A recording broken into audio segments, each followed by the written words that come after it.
Good afternoon, everybody. This is what environmental health professionals need to know about wells, a webinar put on by the private well class. The private well class is hosted at the Illinois State Water Survey at the University of Illinois. And explain who we are in just a little bit. But this program is funded through the Rural Community Assistance Partnership, RCAP, and with funding actually from US EPA. And so we work in partnership with RCAP. They have staff around the country, and I'll also explain them in just a second. Before we get started, I do want to mention we are an Illinois LEHP provider as well as a provider for NEHA CEUs. And many of you, not everyone, but most of the folks on here today are environmental health professionals. We're having an issue with the Department of Regulation and Registration in Illinois. We're supposed to be a provider. They recently, we're trying to work that out, and we haven't been able to get a hold of them. They're supposed to return a call. We'll find out. We'll work it out with the folks in Illinois, which most of the Illinois counties all know who we are at the Water Survey since we house the state's well logs. I just want to mention it that technically right now we're not an LEHP provider. I think it's a mistake. We submitted this last September for the renewal. It said it was pending even in December, and now for some reason it says it wasn't renewed. And we're kind of figuring that out. So I thought I should mention that before we get started today. We are working as well with NEHA, and those CEUs has not changed. So as I mentioned, this is part of a program with RCAP, as well as the materials here in this webinar. So a lot of folks find out about our webinars and assume that's the private well class. It's not. We have a 10-lesson class. If you haven't taken it, you should. And it's much more detail than we can provide here in an hour and a half. We are recording this. We record all our webinars and we make them available on our YouTube page.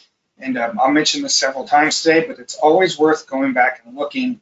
You know, we do this EHP webinar about every 6 months or so, different questions every time. So when you all register and ask those questions, we try to get to those. We will get to a bunch of them today at the end.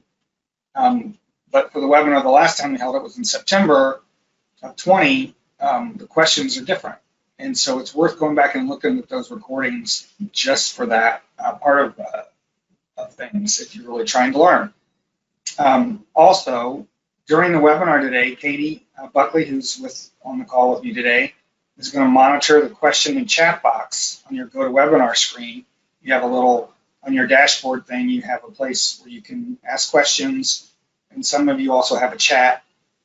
Katie monitors that during the webinar, so if something comes up today, ask the question. We're going to, we share a document online.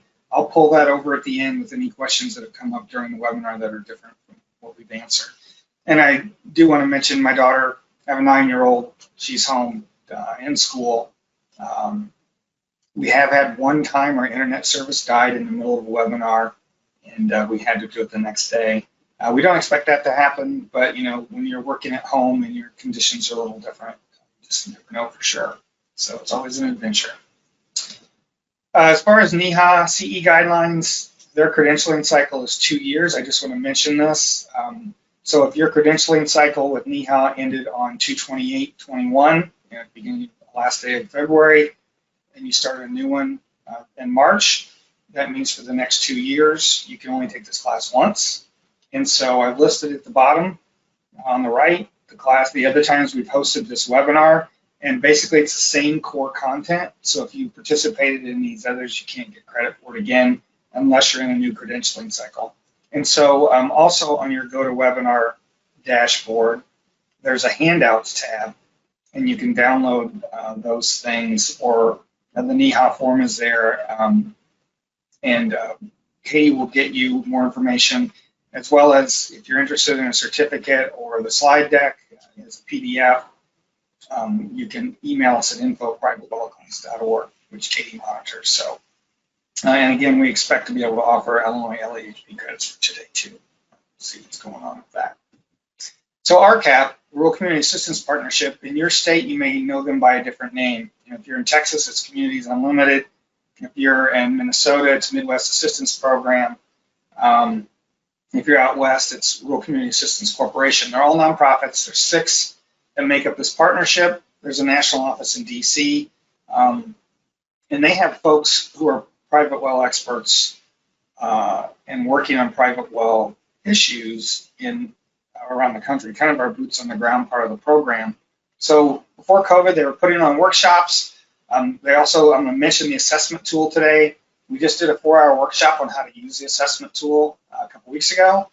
And we developed basically a way to go out and do a vulnerability assessment of the well. They've done a bunch of these around the country, and so we work with them. We have a team. There's one lead from each of the regions that I work with, and the 7 of us kind of try to implement plans. And again, they put on workshops as well. So if you are interested in doing workshops for well owners, once we're able to do those in person again, let us know. We'll get you in touch with the right person at RCAP. They can help. They can advertise. They can help find experts to bring in to be speakers. We've got a core set of materials that we provide to well owners that they already have all the slides set up for. They're willing to work with you. They've done a lot of these type of workshops around the country. And the water survey where we work, as I mentioned, so all of you are familiar with your state geological survey, whatever state you're in. Illinois just happens to also have a sister agency called the State Water Survey. We just had our 125th anniversary last year, and it started because of cholera and typhoid outbreaks around the state. So our state legislature started a state water survey in 1895 to really assess the water quality of the state. Today, we're 140 plus employees. We were a state agency through DNR until 2006, and now we're considered a department on campus at the University of Illinois. But we house the state's well logs. We provide well designs for communities. We support well owners in Illinois. Anyone can call us and ask questions, which we do that every day. And yeah, we've got a long and unique history as a water agency in the state of Illinois. Just as an example, and I know if you've been on any of our webinars, you've seen this before, but it's really one of the best examples to show the breadth and width of what the survey does. This is from 1916. There was a typhoid outbreak in Pana, Illinois, which today is a town of about 1,800, I think. It was half sewered. They had a new water plant they weren't using because the mayor said it was too expensive, and they had a typhoid outbreak. So the water survey went down and investigated why that occurred. And in the end, it wasn't the septic, the fact that only half the town was sewered or that they weren't using a treatment system. It was the Pana Ice Cream Company, which back in 1916 also sold milk. And they had one large tank that everyone dropped the same bucket in to get milk out. And all those folks got typhoid from a contaminated tank of milk. There's a 12-page report in our files dating back to 1916, even newspaper clippings where the Pana Ice Cream Company said, yeah, our milk got typhoid in it, but our ice cream is still good. Still come see us. And so it's really everything that went on over those few months as we tried to learn what happened is in our files for the city of Pana, as well as similar things for other cities in Illinois or communities in Illinois. All their well logs, anytime they've had water quality testing, it's really a wealth of information. We have about 580,000 well logs on file for private wells and every other kind of well in the state, water well. But we have millions of pages of records that talk about some of the engineering for designs of wells and things like that. So that's who we are. This is just another picture. It was in our files. I think this is a great one. This is what a field kit looked like back in the day. You know, even with a microscope, and had to do dilutions and everything else here. So quite a task to go out and collect a water sample in this is from, I want to say 1950 today. So I'm Steve Wilson. I'm a groundwater hydrologist at the State Water Survey, and I manage the private well program here. And Katie Buckley works on our program. She's a water resources outreach specialist. And again, she's fielding questions today. So as she's also helping me if I screw something up with GoToWebinar. But she'll take your questions, and if she can answer it, she will during the webinar. And if it's something that we're going to bring to the end, we actually share a Google Doc. If you're familiar with using those, it's something she can type in and I can see it. And so we'll pull that over and see those questions at the end. So today we're going to talk about challenges and issues we all face, whether you're a public health or environmental health professional or you're some other kind of groundwater professional. We all are working with well owners to try to solve their problems, keep them safe, make sure their health's protected. And so there's a lot of problems with working with well owners, and that's where we get into well owners and well owner attitudes. We're going to talk a little bit about groundwater and wells. There's basics you should learn. So one reason why this class is offered for CEUs is because when we first started the private well class, we've had over, I think, 8,800 people take it. The actual class, not these webinars, that's well into the tens of thousands. About 20% were saying that were environmental health professionals. And in the evaluation at the end of the class, they said, why wasn't this available when I started my job? Or how do I get CEUs for this?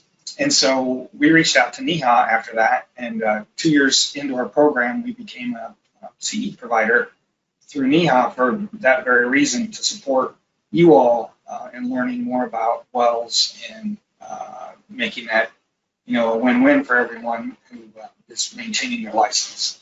So then after those things, I want to talk about the gap between groundwater and health professionals. Sometimes we run into issues where health professionals don't want to work with groundwater professionals or vice versa. In some cases, one's regulating the other. Usually, some of the health professionals are regulating drillers or contractors, and that can cause a gap, if you will. And so I want to talk about that. And then we'll talk about our private well program and answer as many of the questions as we have time for today. And a number of the questions that were asked in advance, we have on a slide, and we'll answer them as part of this actual webinar.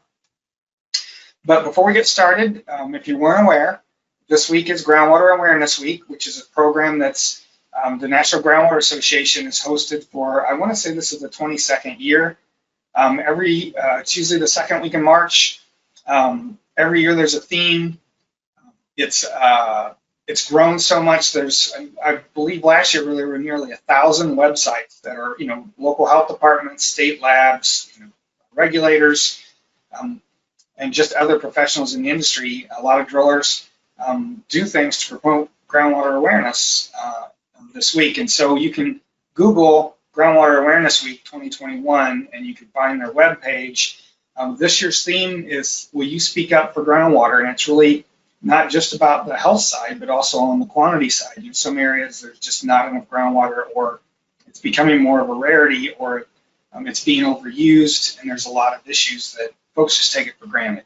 And that's just the way it is. If you Google that, this is the page you'll get to, National Groundwater Awareness Week. If you scroll down this page, you can get to some materials that you can pass out, and it's up to you. One of the counties in Illinois, every year for Groundwater Awareness Week, they make sampling free. So if a well owner calls in during Groundwater Awareness Week and they need a water sample done, that particular county makes it free that week. And it's their way of getting well owners more aware, and they advertise that and put it on the radio and all that stuff. And so it's only Tuesday. So if you weren't aware and you want to do something for the constituents in your area and all the well owners, you still have time. And Katie can probably help you with that too, or you can go to NGWA. As part of that, one of the things we do is have a Pledge to Test campaign. What we've done in the past is we ask people to pledge that they'll test their well, and then we give them until June or so to actually get their well sampled. Then we draw a name out of everyone who pledged, and we'll reimburse you for the cost of your water sample up to $200. Well, we've changed that this year. Because of the U of I being the large bureaucracy it is, we actually have trouble paying for things after the fact. And so it's become a real problem. And so this year we partnered with TapScore, which is a online service to get your water tested. And they're going to provide 2 water tests. And so this year, we're not asking people to test in advance, but we are asking them to pledge in advance. And after Groundwater Awareness Week, we're going to draw 2 names, and they'll get a free test. And I believe it's either $149 or $179 test. And you can go to our webpage. If you just go to privatewellclass.org/pledge, there's more information. We, some of you are aware we had a problem with our website this morning, and so I needed to add this slide, and I actually took this from our newsletter, which I'll mention later. If you don't subscribe to our newsletter and you're a professional, you should. It's not for well owners. It's really for those that serve well owners. But I took this off of a section of our newsletter that came out on the 1st. And so, yeah, it's all available there. So today we're going to talk about, we're going to talk about a lot of things, but really it comes down to, with well owners, it's about water quality, source water protection, and public health protection. That's our jobs, right? We want well owners to be informed. We want them to understand that there could be risks with their well water. You know, most well water is perfectly safe, but if you haven't tested, how do you know? And so it's about what we need to teach them in order to understand what their responsibilities are and why they should care. They don't want their family to drink water that could be harmful. We don't want them to do things that might contaminate an aquifer. And it's really, mostly it's water quality related issues. There are a lot of issues that are in the news, and those tend to be where you get most of your questions. I know if you're like me, when there's a drought somewhere, we start getting calls when some wells start going dry, or after a flood. You know, we even have a video on what to do after a flood. This particular well is that tree line is actually on the edge of a small stream, and this is a bottom ground that floods. And so this well owner has their well about 300 yards from their house, because at their house there's no aquifer. But down near the stream there's an alluvial sand aquifer which they can pull water from. And so what they've done to protect from flooding is they've actually got a solid pipe up to, that's about 8 feet high. And that way the top of the well will never get flooded. So it's a unique approach. So there's just all these issues. My point, I guess, here is that, especially the bottom one, boil orders. So sometimes communities even will get calls from well owners when they issue a boil order. So if you're familiar with those and you work with community water supplies, it's usually because of a break in a water main. And because of that, the system's no longer sealed, if you will, and there's potential for contamination of city water supply in the distribution line. And so they issue a boil order until they can fix the pipe and make sure that it's safe to drink, and they test it. You know, that has nothing to do with a private well that might be a half mile outside of town, but we have a lot of well owners who really don't understand how their well water works, if you will, and they may ask those questions. And so a boil order can serve as an educational moment, just like PFAS today, or 5 years ago, 6 years ago, the lead and flint. Those are teachable moments, and those seem to highlight where people have questions. Otherwise, they just assume their water's safe. But these issues come and go, right? Oh, I guess I left out another, should be another slide here. Yeah. Oh, I guess I did that first. It's not these issues in the news that are the problem. It's really more about well owners having an understanding and understanding how their well's constructed. Because we find typically the two things that are the biggest real problems with private wells are lack of well owner knowledge and education to know how to take care of the well and understand what the risks are, and old wells that were grandfathered in when the state passed well construction code. And we still have 2 states that don't even have well construction code. And so, that's a problem, because it's not necessarily constructed to a certain standard to be sure it's safe and sealed. So the challenges we have, even with states with well construction code, are how different every state is. It's so different. Even the definition of a private well, whether logs are actually submitted, some states don't have the resources. So even though they're required by law to submit logs, we see several states where they don't have. We see a lot of wells drilled where the drillers don't necessarily turn in all the logs, and the state just doesn't have the information they really should have.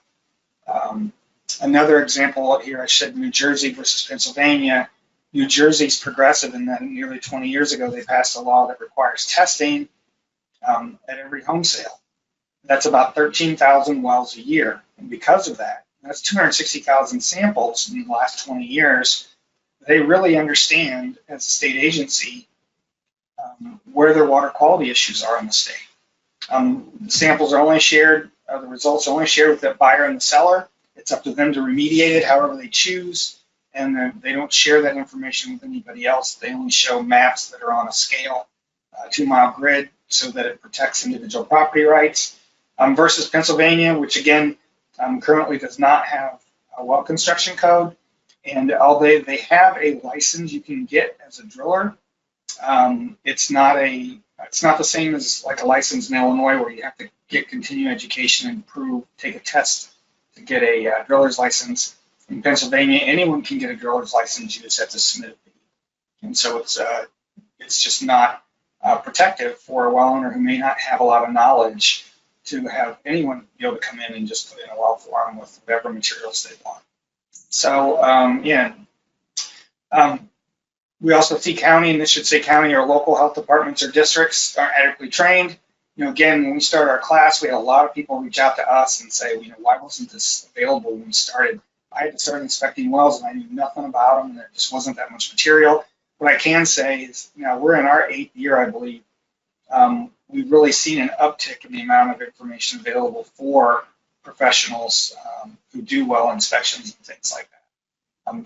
Private wells have become more of an issue nationally, and so we're starting to see a lot more research being done and also a lot more materials available to help educate folks about those things. So, but in the end, it's usually a very unorganized and local approach. One local health district may have someone who's really passionate about private wells, and they've started a really organized program. They maybe wrote their own grant, got funding, where the district right next to them or the county health department right next to them doesn't have that person. And because most of the things aren't required per se, like septic inspections maybe, or some of those other issues that they all have to deal with, private wells just aren't a priority. And so that doesn't protect well owners, even maybe on one side of the street versus the other, equally, and which is what I can see as a problem.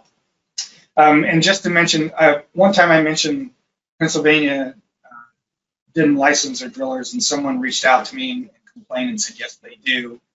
And so I want to put this up from the Pennsylvania Department of Conservation and Natural Resources, because it really doesn't. Anyone can get a license does not imply that a driller has knowledge of proper drilling and well construction practice. There's no construction or siting standards, and you do have local entities that do have developed standards because of that. And so it's buyer beware. Just like we tell well owners, if you're going to buy a home, people are going to buy a home with a well, it's buyer beware. Don't count on anyone else to tell you whether your water's safe or not. Get a test done, because rules differ everywhere. And same way here, what I would recommend in Pennsylvania is you find drillers that are part of NGWA's Master Driller Program or have got some NGWA certification. There's actually some areas in Pennsylvania that have made that a local ordinance. That to drill a well in their area, you have to be a master driller through the NGWA. But being aware of all those issues is important as you try to give support to well owners in your area. This is a slide I thought I'd forgotten. I just had it in a different order. It comes down to poor well construction, which we see a lot of, and the lack of well owner knowledge and education. All those other things like floods and whatever the contaminant of the month is or the year, those come and go. We solve those problems and move on. But what we see consistently are folks with old wells that are like these two were old hand dug wells who don't understand how to take care of them. And I will say I speak from experience. I grew up on a 14-foot deep hand dug, 3-foot diameter brick line, not cemented well that my grandpa hand dug in 1933. When it rained hard, we had cloudy water. It was completely unprotected. Who knows all the different things I've drank in my life from that well. And my dad swore it was the best water because it didn't have chemicals in it, and cities put chemicals in their water. So it really comes down to that bottom bullet. Many times you're fighting an uphill battle because people just assume it's safe. That hasn't killed me yet. My grandpa lived to be 86. All those kind of issues when they don't realize the risk they're putting themselves at. So the other problem with well owners is well owners really fit every demographic. They come from every social class, economic class, education class. Even in our county here in Champaign County, Illinois, where the University of Illinois is, we see folks come in from, we had a professor come in, a finance professor come in to the area for a job as a professor at the U of I, who had lived in New York City his whole life. And he bought a house out in the country with a well. He called us like 2 months later because he didn't have any water and was trying to learn what that meant. Just assumed the water would always come on, didn't have to do anything, had never opened up the well, had never tested, all those things. And so you see both sides of that. You also see in some areas where there's a lot of low-income people who have a private well, so again, they come from every class you can think of. And when you're trying to do outreach to well owners, that really means you're doing outreach to everyone. And that can be daunting, and it requires a lot of upfront work on your part to understand who your audience actually is, and it may differ from area to area. So, I grew up in a rural area, but there's also wells in very urban areas. So if you're familiar with Cook County, Illinois, Cook County is next to Lake Michigan. It's where Chicago proper is, and some of the nearest collar communities, suburbs. But outside of Cook County, there are 7 counties that are called the collar counties that are completely urban as well, and all have water systems, community water supplies. But Cook County itself has 3,000 or more private wells, and that's because municipal boundaries don't always line up, and there's these small unincorporated pockets. So even though it's completely urban and there might be city water supplies 20 miles in every direction, you have these little subdivisions or little urban or little pockets where there's all private wells. And so that's really a problem. Barb Lukonen is retired from the University of Minnesota Extension. We had her speak at our 2017 conference about this information that they put together. They did a survey. They sent out 2,690 surveys, 2 counties in each state of Wisconsin, Minnesota, and Michigan. And they were looking at well owner attitudes and why they might test or might not test. And you can see they put a free water test in some of the surveys, a $2 bill in others, and both in some, and it affected the overall return rate of their survey. But if you look down the bottom left, when they asked the question, how worried about possible health risks are you from untreated well water, 87% were slightly or not worried at all. And these are from people who had not tested ever their water. They also put a laundry list together of reasons why people don't test. There's a lot more than 10 that show here on the right, but these were the top 10. 53% said we've been drinking it for years. They just assume it's safe. Number 10, I do not want to know. That actually happened to me. We were doing, water survey does a lot of applied research, and we were looking at arsenic in one of the aquifers in Illinois, and we were testing wells in rural subdivisions where everyone had a well and the wells were close together, trying to get an idea of the spatial differences in arsenic concentration, which is all over the map, at least for this aquifer, which is really interesting. But I had one well owner there tell me, you can test my well if you do it when I'm not home and you don't send me the results. And I thought, well, why would you ever want me to do that? So I asked, and he said, in Illinois, when you sell a home, you're required to fill out a form that's legally binding, and one of the questions on that is, do you know of any adverse problems with your septic or your well or your water quality? I don't know the wording exactly, but that's the gist. And he said, I want to be able to honestly say I don't know, so I'm not going to test, and I don't want you to send me the results. And so you just never know what reasons people may have or why they react the way they do. But it's counterintuitive sometimes. And so why people don't test, these are kind of on, some of these are on us. I didn't know what to test for. I didn't know how to test. I really didn't know I should test. Well, that's up to all of us to market the fact that it's important to do that and do outreach And again, in some cases, it comes down to you're already doing 4 jobs that are required by law.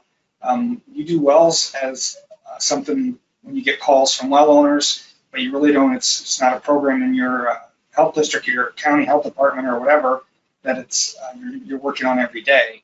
And so, but that's one of the things where we can make a difference is by getting some of that material out there. And the other is just knowledge they don't understand. You know, it's probably fine. I don't want to know. I've been drinking it for years. And so those things really matter, getting education and outreach out there. You know, and I'm tooting our horn, but if you have well owners who don't understand the risks they have, they should take our class. You should send them to privatewellclass.org and tell them to sign up because they'll learn a lot about their wells. And what our goal is to help well owners understand some of the basics so they can ask better questions and at least know how vulnerable the well might be based on how it's constructed and the geology and all those things. So well owners are hard to reach for a lot of reasons. They do believe it's safe, you know, and it's even human nature. Just like people say, well, no one's gotten sick. You know, why do people delay going to the dentist or the doctor even though they know they may have a problem? They really don't want to know. They're afraid of what they might find out. So that leads to cost or perceived costs. You know, if I tested, what if I find something? Now it's going to cost me $1,000 I don't have to treat my water. And so it's all these reasons. There's actually more why people don't want to test, and so it makes them hard to reach and convince them that it's in their best interests. It's the old adage, you can lead a horse to water, is really true in many things, and well owners are no different. So a little bit about aquifers and wells, and this is just kind of a basic lesson in these sorts of things. The way we define a well is it's either in a sand and gravel aquifer. If it's a sand and gravel well that's drilled or driven, it's in consolidated rock, bedrock.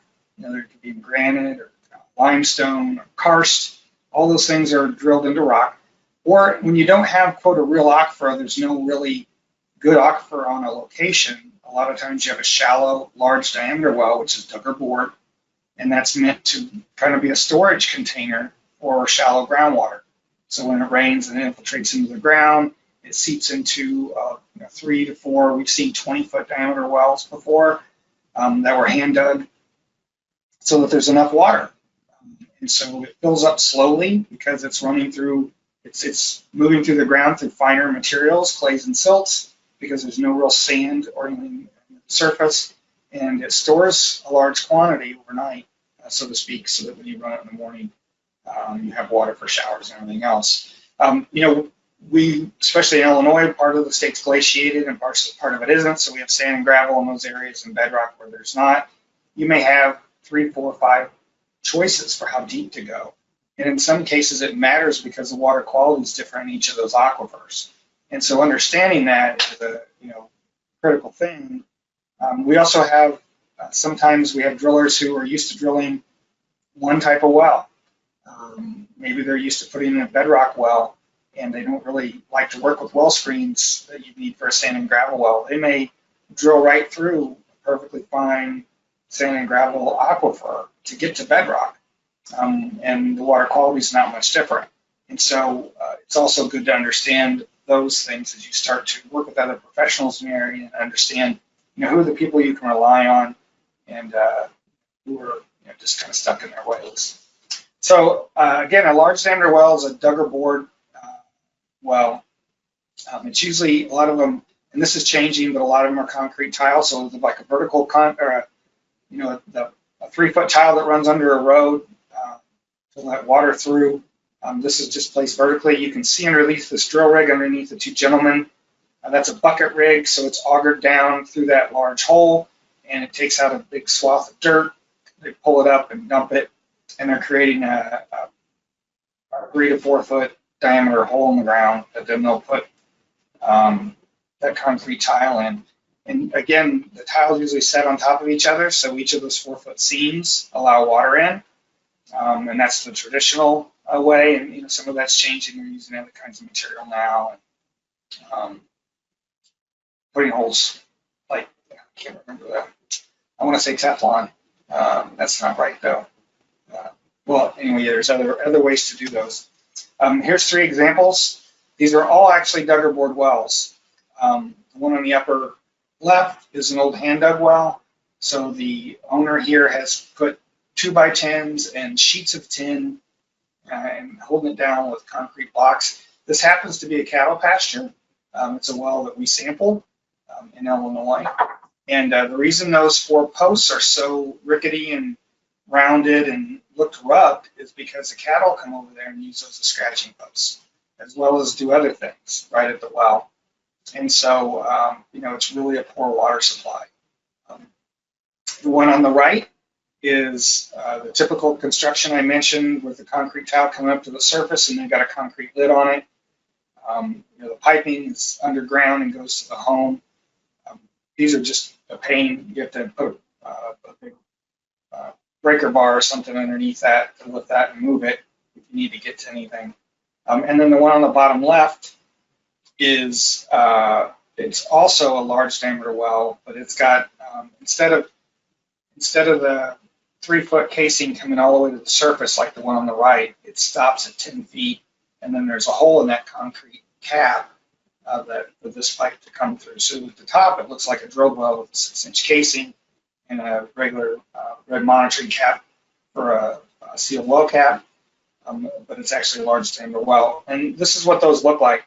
So the one on the left is where the casing comes up to the surface, and you can see near about 2/3 of the way down, there's a little triangle there. That's the water level, and so water seeps in at each of those seams in the 4-foot sections of concrete tile, and in this case, they have a submersible pump at the bottom, and it's seeping in from the ground all over. And there might be little sand lenses or whatever's allowing water to store. There's a water table everywhere, and even if it's fine textured soil like it shows there at the top, water will move through it just slowly.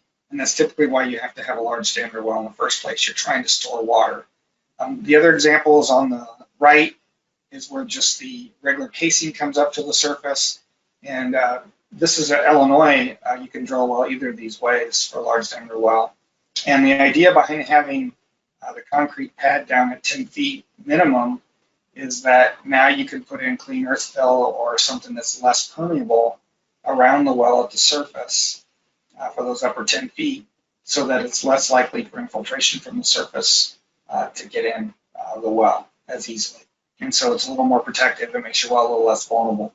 And because we're in a cold climate, we do have a pitless adapter on this well, this example, because of the frost line, and you don't have pipes running all over the surface anymore, at least not in Illinois. The second type is sand and gravel wells. So just like they sound, you run into a large sand and gravel geologic unit. Usually has water in it. Most of the time it's full. If it's the superficial sand, like around a river bottom, it may not be full, and that's it's an unconfined aquifer when it's not full of water. But you drill down through the sand and gravel until you get to a certain size so the screen will work well. And this is woven steel in this case, this picture. And the idea is you let the water in but keep the sand out. And you also use a gravel pack.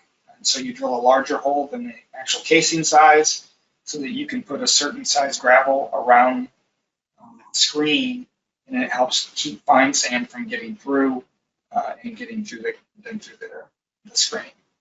And usually the driller has to determine what size slots to have in that screen based on the samples he pulls up as they're drilling. So, and sand and gravel aquifers yield a lot of water. A lot of irrigation wells in bottom ground where it's sandy, where you need irrigation because the soil's not as rich and organic, if you will. But there's also good water source there because when there's sand at the surface, you have a lot more infiltration. And so there's typically more water available. This is just a typical well log for Illinois. I just show this because it tells you there's sand and gravel after 4 foot. So they hit topsoil for the first 4 feet, and then they hit sand and gravel and went down to 45 feet. The water level here was only 3 feet below land surface, And when they pumped at 50 gallons a minute for 3 hours, I'm looking at number 17. It stayed at 3 feet, which means it's a really extensive aquifer and you can pump a lot of water. I mean, a home well typically is going to use, have a 5 gallon per minute pump at the most. And we certainly have areas where there's not as much water available, where you may have low flow pumps.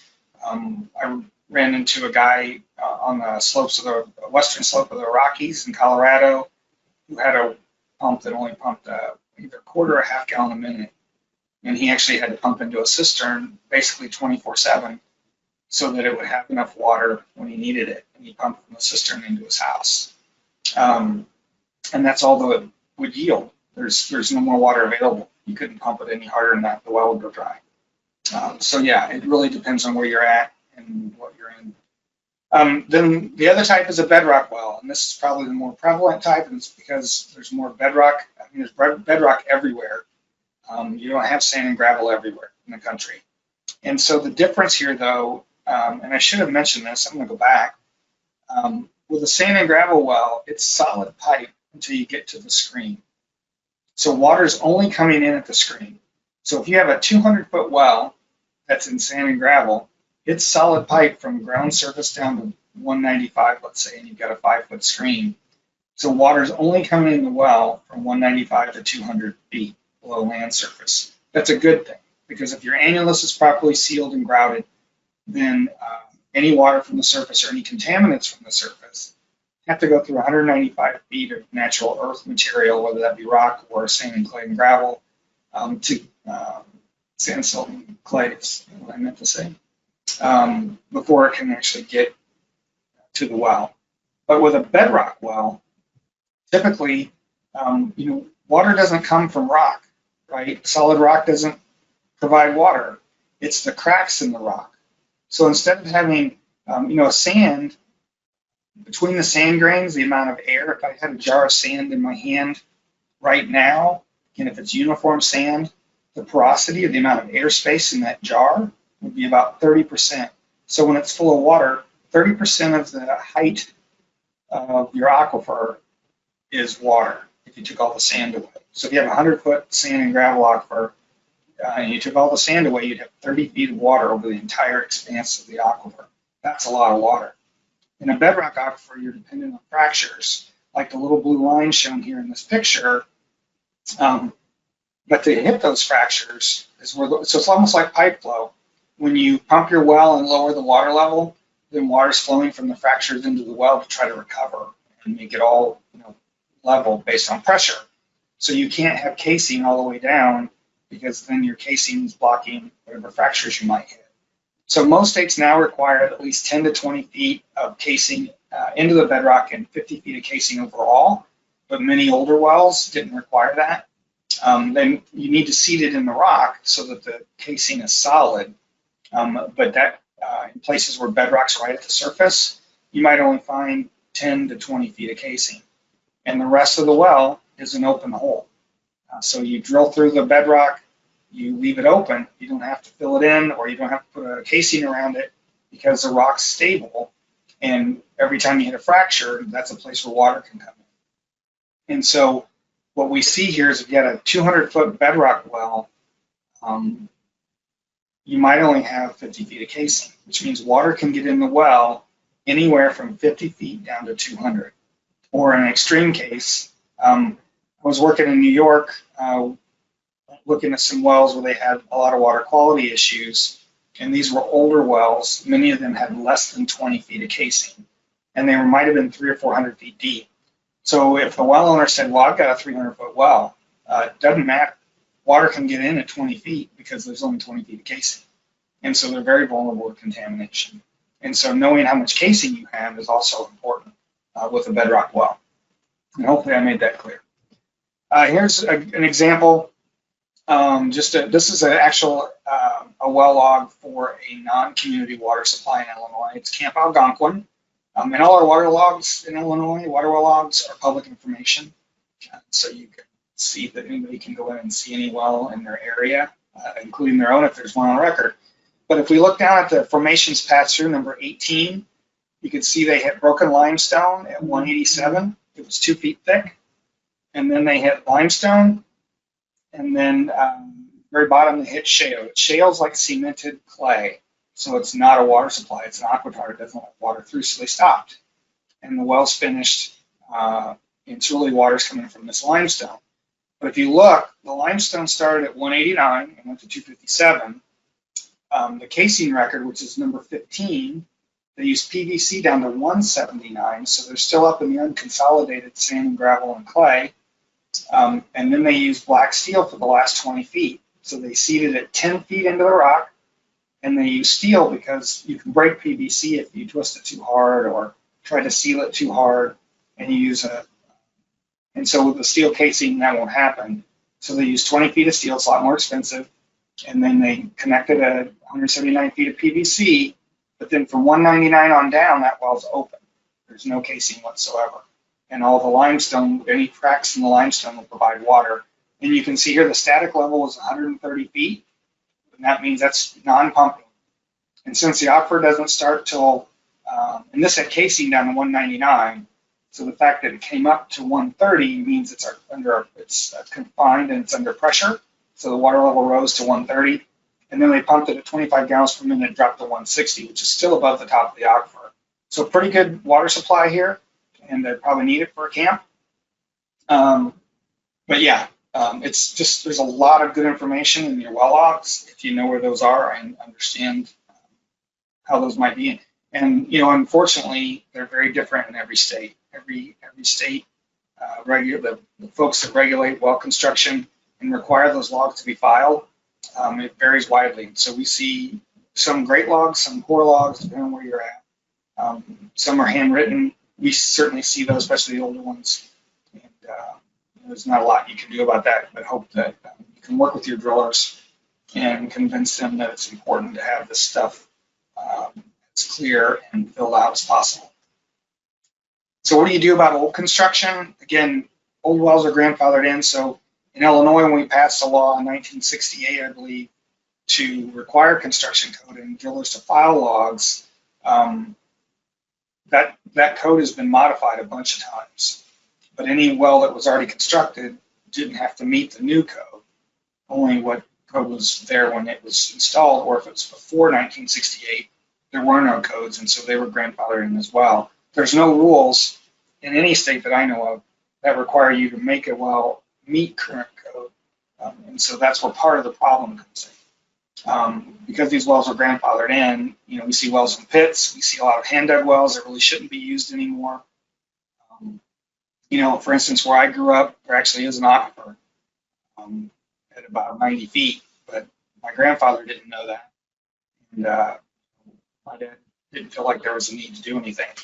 The well was just fine. So, but these wells, especially old wells that might be in a pit, and wells in pits are typically done because you have a frost line in the winter and you don't want your pipes to freeze. So you put it in a pit below 3 or 4 feet so that it would stay above freezing in the winter and your pipes didn't freeze. And those are just risky for a lot of reasons. They can fill up with water. Unless your well cap is perfectly sealed, you're going to have a lot of problems with them. So here's some examples. Again, that well at the bottom, and Walt Kelly is my boss. We did this study together looking at chemicals, and that's where this well came into play at the bottom. But these other two, the picture on the upper left is from the Washington State Department of Ecology. They actually have a blog, and they're in Washington State, they're the department that regulates well construction. And so they put a lot of pictures up where someone's fallen in or an animal's fallen in or whatever. And this is there's just a piece of plywood over this well, and the woman fell and killed her. But you can see it's in a little building. It looks like there's a funnel right next to it. That's probably to put oil in the pump. And it looks like insulation that's from the sides that's all laying there. Stuff can fall in that. Mice can get in it. It just shouldn't be that way. And this picture on the left or on the right, that's a goat. And Don Kelderman is a man I met in Southern Illinois. He was researching his family history and was traipsing around at some old cemetery plots and found this homestead that had this old well. and look down in there and there's a dead goat. So they put a concrete tile up to the surface here, but it wasn't sealed. And so luckily this well wasn't in use. But we've seen a lot of dead animals in wells because they're not properly sealed. Even though on the bottom, snakes, rats, a lot of things could get in that well. And you don't want to be drinking that water, and a lot of people just don't realize it. So what should you do? If it's in a pit, extend the pipe up to the surface, fill that in. Talk to a contractor or your local authority, and it's really for well owners. I find the best approach because they're also a safety hazard as well as a water quality hazard in many cases. And the same way with abandoned wells, because well logs weren't required until the 60s and in some states much later, there's probably more undocumented wells on file than there are wells that actually we know of, and that's even in Illinois. So for instance, in Illinois, I did a study where we were trying to find every well in 9 townships in a rural area because we were trying to determine the impacts of a large well field for a community on the private wells in the area. We found 1,708 wells, and I had 5 students help me do this, IHU students, and we didn't have records for 788 of them, so almost half. But in a state like New York, where they didn't pass a law until 2000 requiring logs to be filed, they have maybe 10% of all the wells that are out there, even in use, in their files. And so there's a lot of older wells that just don't get filled in, or someone decides to keep because they're going to use it for their garden, or they use it differently for their livestock.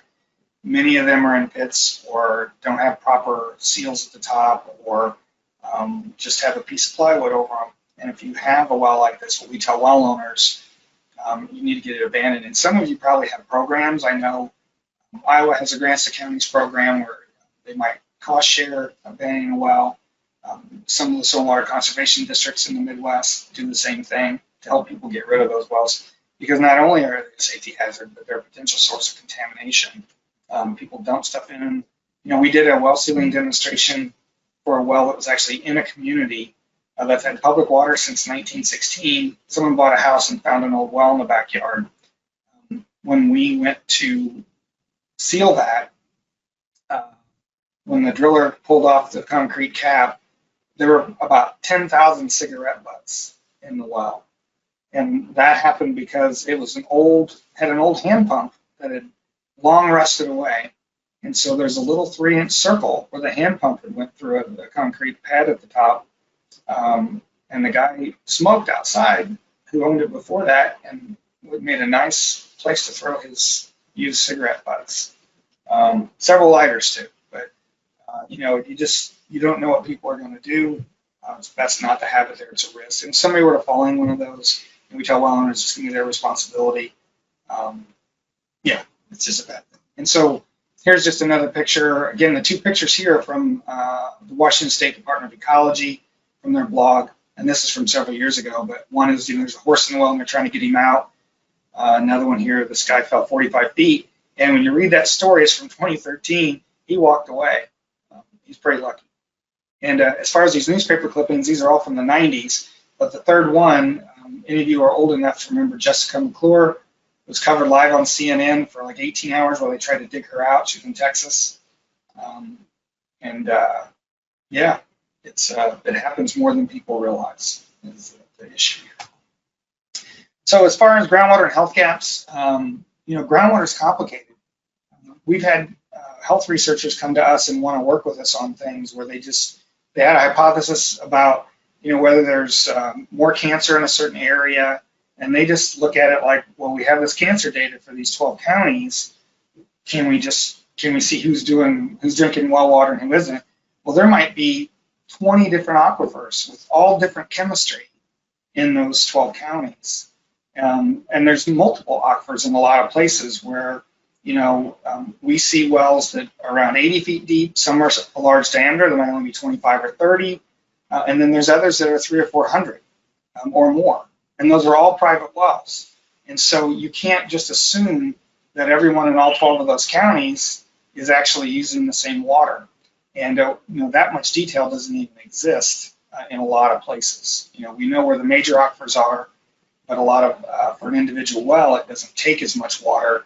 You might find some very small sand unit, for instance, where you're getting your water from that's not connected to anything else. And so it's different water than what your neighbor's drinking. So it's really complicated. You need to work with someone who understands those sides of things, just like I'm not a health professional. And so I understand some of the things related to the Safe Drinking Water Act and certain constituents, but I don't give health advice per se. For that same reason, which is why we want a team that includes both. And well water issues just aren't straightforward. I was invited to, this is spelled wrong, Johns Hopkins for a meeting on strategy about private wells for CDC, and they listed algal blooms as one of the things to be worried about. Well, and what happened was it's probably some grad student who'd taken a list from EPA's website of all the community health issues related to constituents in water, and they included all of them, even surface water. And so, it has nothing to do with a private well, but algal blooms certainly are a problem. And, if you're familiar with the situation in Ohio with Lake Erie, a number of communities in that area have real problems with toxins from that affecting their water supply. But it isn't a groundwater issue. And there's differences, a groundwater sample versus a drinking water sample. If you're going to do health effects research, for instance, you have to know whether they got that water from an outside spigot where it came directly from the well, or did it come from in their house? That's like lead issues. You don't see lead very rarely as a well issue. It's not in groundwater. It's because of the pipes, right? That's why premise plumbing is such an issue is related to lead. It's because corrosive water or aggressive water sitting in pipes can leach lead, copper, other metals into the water, and then if that sits overnight, you can have problems with the water you're drinking having high lead in it. But it's not a groundwater issue. It's a drinking water issue, and it's the water is very different. Yeah, and a lot of times there's issues, even bottled water or treated water. You don't know whether the water's been, you have a sample from a well owner. You don't know whether it's been through any treatment, a softener, a filter, an RO unit, a UV unit, any of those things. Our chemists in our lab can tell you if it's been softened. We've called well owners after we've done samples for someone and said, hey, did you collect this before your softener or after? We asked you to do it before. They're like, oh, I'm pretty sure I did it before. I'm like, well, if you look at the chemistry here, this is softened water. And so, you have to understand all of those details if you're going to try to use water quality data from a well in order to make health effects determinations. And that's kind of the point here. And the bottom line is we can really all learn from each other. And that's why we suggest having a team approach. And we still see groups, and the reason I bring this all up is we still see groups that feel like they're the authority alone. And they understand and you don't. And, that's unfortunate. And that's happened to me, where my opinion is not valued because I'm not a health professional. But we've also had health folks come down and talk to us about doing these types of studies. And by the time we're done talking to them and explaining all those difficulties and the information you have to have, and this goes for the cancer research too. If you don't know what kind of water those people are drinking, and they may have got cancer some other way, you can't really compare it to even their neighbor if one had treated water and one didn't. And if you didn't ask that question, and now you have no way to compare those, you're really comparing apples and oranges. And I bring up this lagoon example because a team, we developed an assessment tool, which I'll talk about a little bit. It's a very complicated form, really. You really have to know a lot about wells to even fill it out. One of the questions we ask is about septic systems and where it's at, and draw a diagram, and when was it pumped last, and all the details you want a well owner to know about their septic system. Well, the first question is, what type of septic system do you have?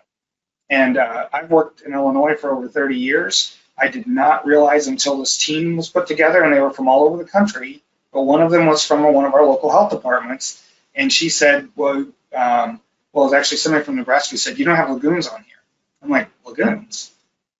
Yeah, we allow lagoons in our state, or this is in Nebraska, for home septic, basically. And I was like, I had no idea. Well, it turns out Oklahoma, Illinois, and a few other states all allow lagoons if you so chose to have one. It's an acceptable form of treating your wastewater. So having very disciplines and people from different areas, and all those things are critical in order to make sure you understand all the intricacies related to private wells, because there's a lot of them. Yeah, and this I show, I've done a lot of work on the Muhammad Aquifer. It's a buried sand and gravel aquifer. It's actually before glaciation in Illinois, which is over a million years ago. There was a river that ran through central Illinois. It's called the Mahomet-Taze River, and it was cut into the bedrock, very much like the Grand Canyon's cut into rock out west. Then glaciers came through, cut it off, they melted, and they filled up with sand. In some places where the actual water was running, there was so much meltwater, and it ran so fast that the pieces that got left behind were as big as cars, boulders.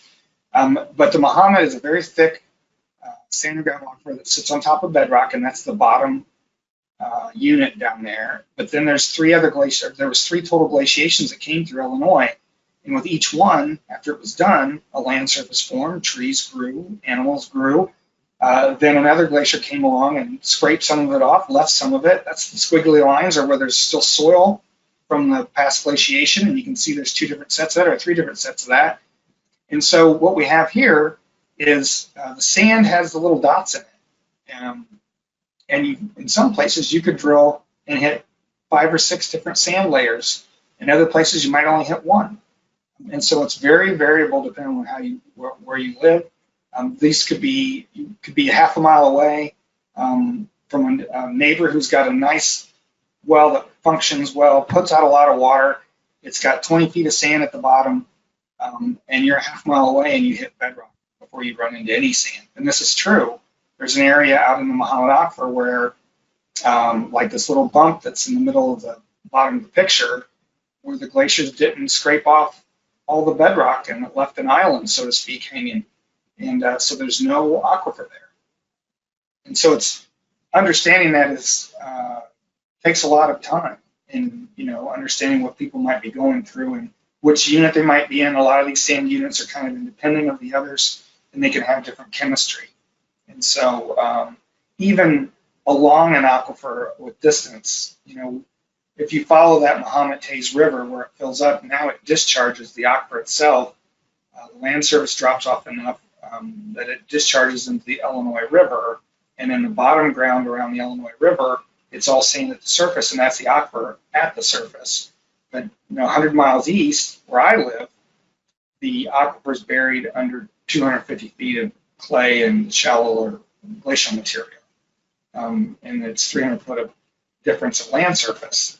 And so it's very different properties, even on how recharge gets into the aquifer, what the water quality is. It's very different from one end to the other. So the best thing to do is develop a relationship with your scientific surveys. For most of you, that's just your geological survey or USGS. If you're in Illinois, you should know who we are and work with us. Most of the county folks do, because the way our well logs work, drillers have to file a log with the county first, and then we get a copy. And so then we have all the county's well logs for the state, and we use that information. But in every state, your state resource agency maybe goes by a different name: DNR, DEQ, DHHS, and so it depends on which state you're in.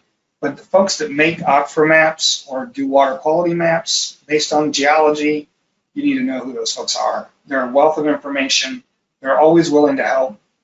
And then again, your extension as well. And some states have extension that are much more private well literate than others. Some actually have active programs. And we work with a number of those: Penn State, Rhode Island, Mississippi, Virginia, leaving somebody out. Well, I can't think of who it is right now. So, but if you can talk to your state extension, they'll tell you if they've got folks who are focused or concentrate on private wells. And like in Pennsylvania, you've heard of the Master Gardener program. They have a master well owner program. They train people to go back to their counties and help other well owners. It's a great idea, and they've found the resources to do that where some states don't do those things. So yeah, they're all a great resource. And if you're in a local jurisdiction, like a health district or a health department, county health department, would be worth your while to understand the geology of your area.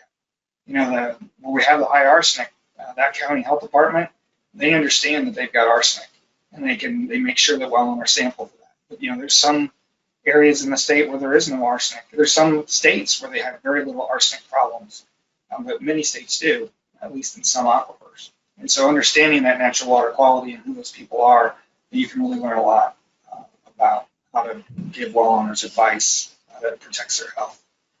So I'm going to talk a little bit about the private well class. And really it is the answer to what can I do to help private well owners understand their wells and water? Have them take our class. You sign up on our webpage. It's actually by email and it's self-paced. So it sends you a PDF once a week for 10 weeks. If you haven't taken it, it's good information to have on hand, and you will learn a lot about wells. And there's some people who know more than I do for sure, and you know, you may not learn as much from that, but those folks are few and far between is what we've learned. So these webinars like today are really meant to support that. So we do record every one of these. We have all those available. We also do podcasts and videos, and I'll go through some of that. So this is our front page. It's just privatewellclass.org. Click on Take Our Free Class or Learn by email on the bottom left, and it takes you to a page where you can sign up, or your well owners can sign up, and it really just asks for their first name, what state they're in, and their email address. And that's the only reason we ask what state you're in is because part of our grant is about showing that we're reaching people all over the country. And we do. We have people from all over the country and all over the world actually who take our class. But it's how we count beans and put that in our progress reports and show that we're actually making at least a dent on the number of private well owners who receive some education and outreach. And you know, 8,800 people have taken our class, and that's awesome. It's probably one of the larger programs around the country that does things like that. But there's anywhere between 18 and 23 million private wells out there, 42 million people on private wells. And so you know, it's just a small drop in the bucket for what we need to do eventually, what all of us need to do to reach those well owners. For each lesson, under Resource Library, there is other information available. So if you read Lesson 1 and on the science of groundwater and it didn't all resonate with you, it's written in a tone that's more like someone talking to another person, just the way I write. You can go to these other resources, and some of them are used for some of the figures, but there's a lot of good information in each one of those. And there's one of these resource lists for each of the 10 lessons. And so you can always find out more information. And what we encourage well owners to do is go through all of these. You're going to learn a lot. Like if you happen to have a flowing well, Michigan has a flowing well handbook, the first bullet under number 2. It's really cool, all the things that related to flowing wells that you can learn from that handbook and how to cap it so you're not flowing anymore. You know, all the details about what's going on in Michigan. There's a complete version in Spanish. It's a separate web page, and get to it from our page or go to it directly. But even the figures we've changed. So like this figure's from lesson 1. The top figure there has been converted into Spanish. Even though this is a figure from the Minnesota Department of Health that we used. We're fortunate being at a large research university. We had a young man from Columbia, country, who was here on a Fulbright scholarship, and he was very interested in developing materials that were useful for a Spanish-speaking population.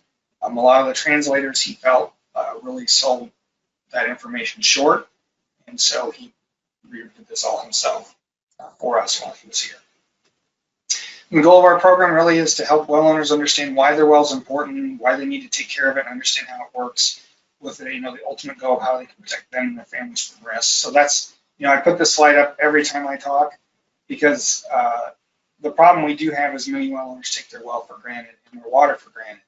And that's not just a private well problem. We see that in the community water supply industry as well, where people just assume they turn on their tap and it's going to work, not understanding all that goes into making sure that's always something that will happen. Keeping pressure in the lines and repairing leaks and having a licensed operator who samples the well regularly, all the things that a community water supply has to do by law under the Safe Drinking Water Act. We try to tell well owners, you're the operator of a very small water system. Your job is to make sure your water is safe to drink and you always have water pressure. There's a lot to doing that and making sure it's going to happen. So again, we record all our webinars. This is in July every year we do a septic system webinar, bring in an expert from one of the RCAP regions, RCAP Solutions, who is a EHP, and he inspected septic tanks for years before he came to RCAP. And so, I'm not a septic expert, and I know my limits. And so I have Jim on to answer questions and help with that. And so you can go watch that entire webinar, or if you have a well owner who has questions about septic systems, this is a good place to start. It talks a lot about Septic Smart, the EPA's program, and all the resources available there. There's a lot of good things for well owners to find on EPA's site. We do specific webinars, like we've done this webinar twice on lead. I don't see a reason to do it again, just because we've covered everything that well owners need to know. And for this particular webinar, we brought in an expert from Virginia Tech at the time. She's now at Northeastern, but she's done a lot of research and worked with a lot of well owners in Virginia where they have water with a lower pH that's more aggressive, and they see a lot more lead problems. And so we had her basically deliver a good chunk of this on all the experiences she's had and ways they solve problems for well owners.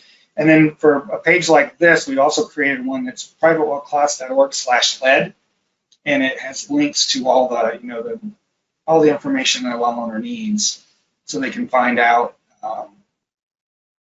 from CDC and US EPA and public health and whoever else has done a lot of work. Just like EPA's had done a lot of work looking at some of the filters you could put on your kitchen tap and how they work.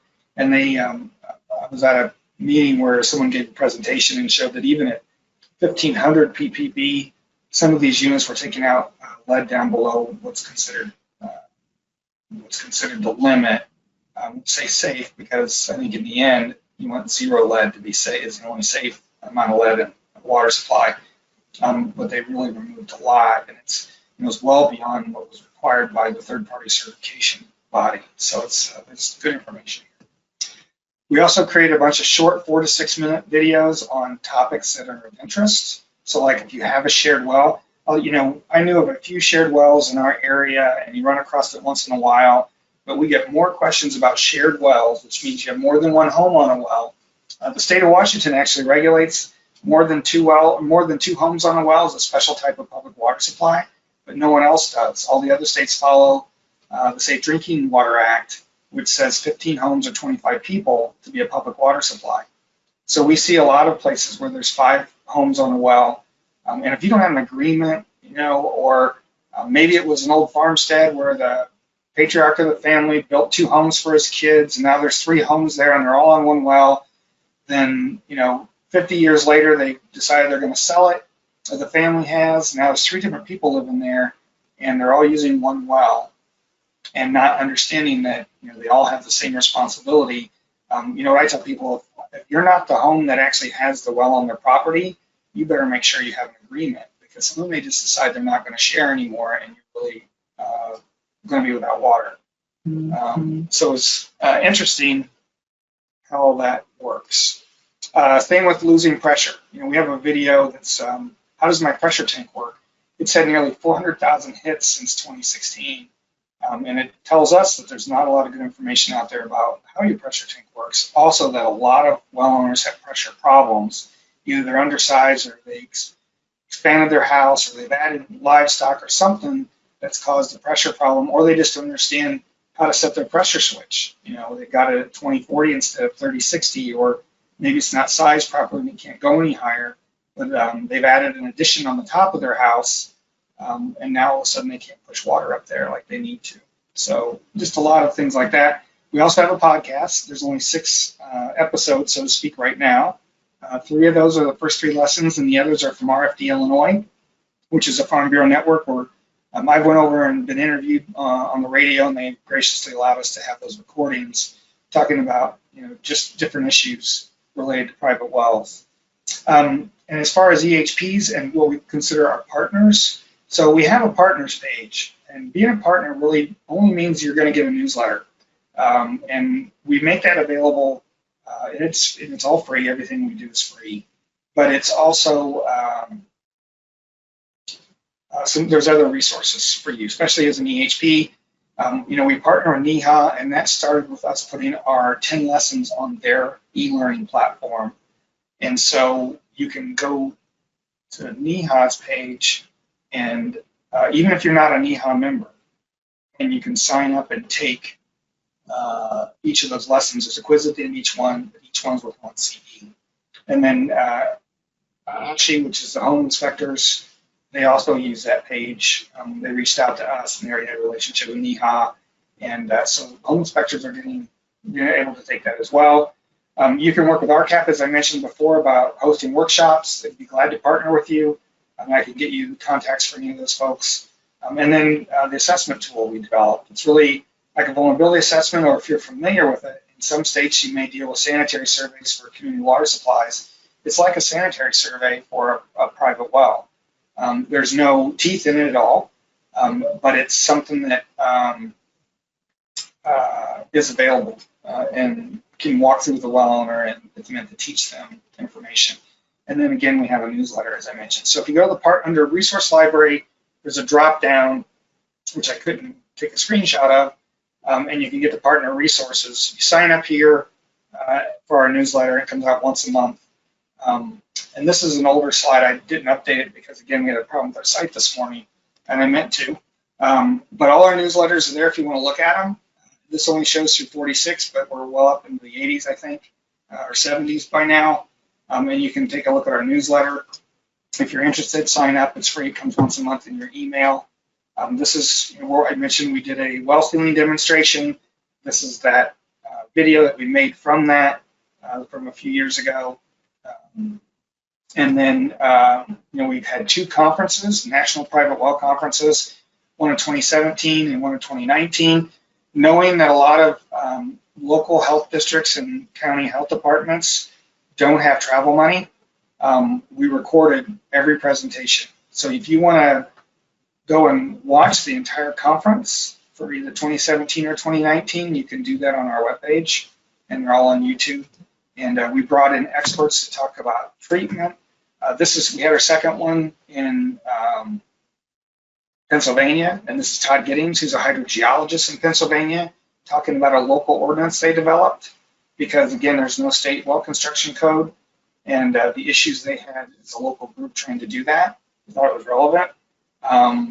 Yeah, there's a lot of good information there that will help you as in your job. We had experts come in and talk about nitrate treatment and greater nuclides and you name it, arsenic, everything else. So the site assessment, I put together a work group of 12 people, extension, public health, groundwater, regulators, a driller, and we developed this tool. And so it's a site assessment, well assessment, geological assessment, and allows you to give recommendations. And really, it's a one-on-one with the well owner. You go to their home, you find out information either in advance or after, like if they don't have their well log, but it gives you a chance to talk about best practices. Even when you ask questions like, do you have backflow devices on your outside spigots? Many people don't even know what a backflow device is, and you can explain why they're necessary if you're mixing things in tanks and all that sort of stuff. So it's a really useful tool. We actually have a 4-hour training that's just about how to do outreach to well owners and how to use the site assessment or this assessment.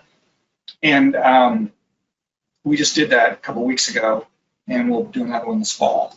Probably mention that. But it even asks who the assessor is, and what RCAP is using these for is they have their staff go out and do one of these assessments, and then they give a copy back to the well owner.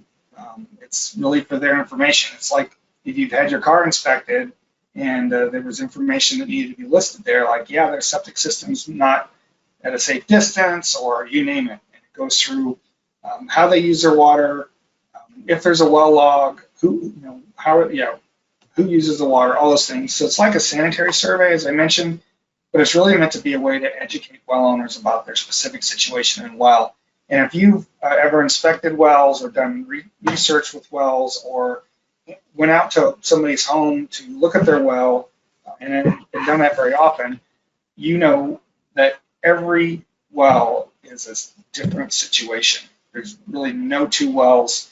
You have some that are close. You have a rural subdivision where a driller came in, hired by the building contractor, and put in a well at every home the same depth and the same aquifer, and they're in some cases maybe only 25 or 30 feet apart.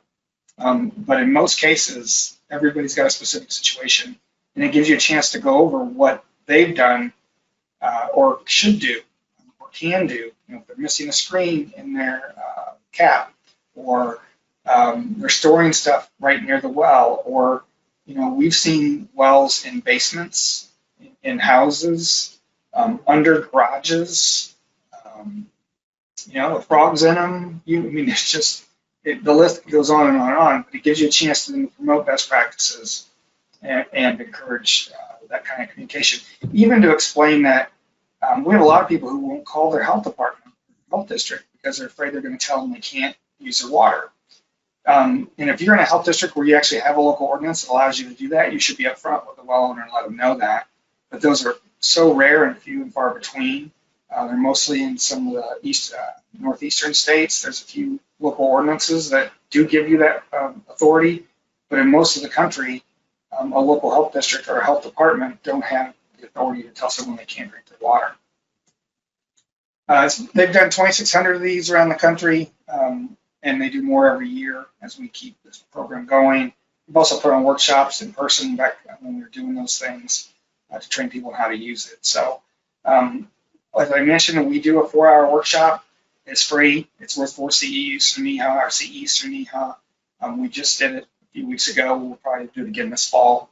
We actually usually try to keep it between 50 and 75 people, but now with COVID the way it is, the one we did last year, the last one, we almost had 150 people, and this time we had 300. And that's kind of too many for a 4-hour event. We're trying to do some hands-on stuff, which we do. I mentioned we put on 2 conferences. We did one in 2017. That's also on our webpage. We also did one in 2019 in Harrisburg, and I showed you this page already as well. You can get to all of those. There were 26 talks on each. We had a drillers panel, and it's 2.5 days, and a lot of good information is available if you're interested. We are going to hold another conference. It's supposed to be in person, but that's not going to happen. It's this May. This is our March newsletter that came out on the 1st, and this was the lead article. You can go to our webpage, though, under Resource Library, or under Webinars and Events. One of the drop-downs is Private Well Conference, and get all the information there. It should be cool. It's free to attend, and yeah, we're on our lineup of speakers. That'll all be, and it's not a research conference. It's meant to be practical information that EHPs can take home and use in their jobs, and that's why we've done all of our conferences. A lot of practical advice and information and real-world experience, not a bunch of research papers on stuff that may not be as relevant to working with the well owner directly. We also have this brochure. If you're not familiar with it, we developed this specifically for health departments so that you can hand it out to people. And so it's a trifold. We print it. We have it professionally printed, and we get it folded, and we ship it to you for free. You just have to hand it out. So this is the outside. On the inside, it talks about why you need to get your water tested, why you should follow these best practices, and information on how to enroll in our class. And again, this is US EPA funded, so it's all free. So even though in a sense we're tooting our horn, it's really meant to be a way to get outreach to well owners to get them to take the class because it's really worthwhile. And there's also this yellow box I've added. That spot is blank on purpose so that you can put your own label on it. And we have a lot of folks do that, and that's why it's there. We're just trying to share. So you can put your own label on these and pass them out. And the same way, there's a Spanish version of the entire thing if you're interested in that. This is also from our newsletter so we've done this 3 times already where we put out requests, and NEHA puts this in their newsletter for us and sends it out to everyone that way too. But we've printed 80,000 of these already. from the first 3 times we've requested, does anybody want any of these brochures to pass out? They're available in English and Spanish, as I mentioned, and so far over 300 agencies, including a few state labs who put them in every lab result they send out. They send this brochure back out to a well owner, and it's free to you. We've given away as many as probably 1,200 or so to an individual organization. Most people are asking for 200 or 300 at a time, and so let us know. So our questions, and I'm talking a little long today. We did get a lot of questions. I'm going to answer a fair number of those, but we obviously can't answer all of them. If you really want to follow up, if I don't answer your question, you can always email us at info@privatewellclass.org. We do answer everybody's questions that email us. Mostly that's well owners, but not always. And again, Katie's monitoring the question box. You can always ask questions there. It looks like we've got 2 so far. We always get questions about well disinfection. There's hundreds of documents out there about how to disinfect your well. Some are half a page, some are 30 pages. We reviewed probably 70 of these, and the best one to me is the Minnesota Department of Health. We have it listed on our resource library. If you go to lesson 10, you'll see it listed there. It's well and water system disinfection. And it's great. It's about 8 or 10 pages, but it walks through why you have to mix it. You don't want it too strong. Bleach is an oxidant. It'll leach metals. And it's got diagrams that tell you how to calculate how much you need to use. It tells you what to do if you have treatment. Find out whether you need to take that offline or not first. It just goes through a lot of good details. Minnesota Department of Health does a good job. Anyway, that's available on our website. The next question, can COVID-19 get into your well? So I took a picture of our newsletter from April last year. We got asked that question so much right after everything started shutting down that I reached it because, again, I'm not a public health professional or environmental health professional. I reached out to Minnesota Department of Health and someone I know there who is. And this bottom paragraph is what she sent back to me. And so we've learned since that it really doesn't get into groundwater. It's not going to be in your well. And so there's really no risk of COVID from your well. And it's, there's always a concern with something like COVID that can happen. But, this applies to private well owners as well as people who get their drinking water from a public water system. There's just too much distance. It's not spread that way. And so there's really not a risk from that. How big a health concern is manganese? I'm glad somebody asked this because it's actually quite a concern. Manganese has been regulated as a secondary contaminant under the Safe Drinking Water Act, which means it has aesthetic problems for a long time, but it had never been considered a health concern. Well, now there's research that shows that it likely is. And so it's been added to UCMR 4, which is their unregulated monitoring contaminant rule, I think is what that stands for. A number of communities have to test for anything. I know they're on UCMR 5 now, but when the EPA is trying to determine whether something should be regulated, they put it on this list, and for 3 years, communities test for it to see if there's enough of it, if it really has these health effects, and there's a lot of research that goes in on the health effect side as well. And so what's been determined is it probably will eventually be regulated as a primary contaminant under the Safe Drinking Water Act. That's going to take years, right? We know what happened with PFAS. Even if they try to fast track that, the way the rules are set up to make something a primary contaminant under the Safe Drinking Water Act and have an MCL is 5 years, usually minimum, usually longer than that. Manganese is very common in groundwater. You see it, any place where you have high iron, you typically have manganese as well, and just the way it is. Minnesota Department of Health recommends 0.3 milligrams per liter as a limit. And I'm going to jump to the bottom. I was working with a well owner in Illinois who sent me a sample, and I had 49 milligrams per liter. So I reached out to several people that I know who are experts nationally, and they all shot right back, tell them not to drink this. Even though there's no law that says it's got a health risk, people really believe it does. Health Canada has already passed a law that requires it to be regulated as a health risk and says it causes neurological and behavioral effects, as well as deficits in memory, attention, and motor skills. And what I didn't put in here is they listed for babies, especially babies using formula. They get more of their nutrients from water. They have more. Take more water in instead of food and that sort of stuff. And their brains are developing rapidly, and so it's really a risk there. I believe several states have also now developed a health standard, just like some states have went and have started regulating PFAS because they're not going to wait for the US EPA to come out with a regulation.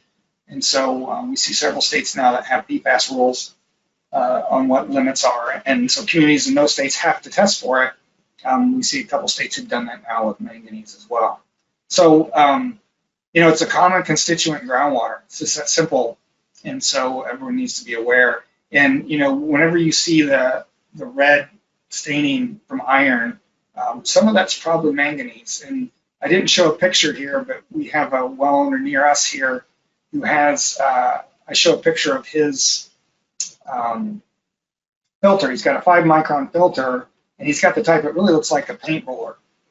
He's got a brand new one that's white, and then he's got one that he took out that's basically black. And the iron makes things more of a red, but if there's got some manganese in it, that usually makes it turn darker and black, and so he has both. But his filter's removing it. And so you just need to make well owners aware. Using UV as a POE unit. So POE stands for point of entry versus POU, which is at the point of use. Boy, I say those terms all the time. So sometimes people put in a point of entry unit, which means right when it comes in the house, so it's treating all the water, even in the toilet, the shower, all that. That's usually a waste. And for a lot of things, because, even like arsenic. Arsenic is not a dermal problem or a breathing problem issue. It's a drinking water issue if you have higher arsenic in your water. And so if you put a POE unit in it for arsenic, for instance, it would be removing all that arsenic for water that doesn't need to be treated for. And so, but with UV, ultraviolet light, so it's used for disinfection. So ultraviolet light renders pathogens inactive, so bacteria and viruses and all that stuff. But it's a light, right? And so it's got to shoot through the water column. And groundwater, natural groundwater, typically has turbidity, which are fines in it, so it's not quite clear. Like some people, they let a glass of water settle, there might be some specks in the bottom. That's turbidity. And those things block light. Same way with some water has some color to it. Or if when water comes out of the ground, it may have been in an anaerobic environment, not exposed to air. And so when you bring it up, it's exposed to air. A lot of things react with air, like iron. Iron in the water reacts to form iron oxide, which is the red staining you see.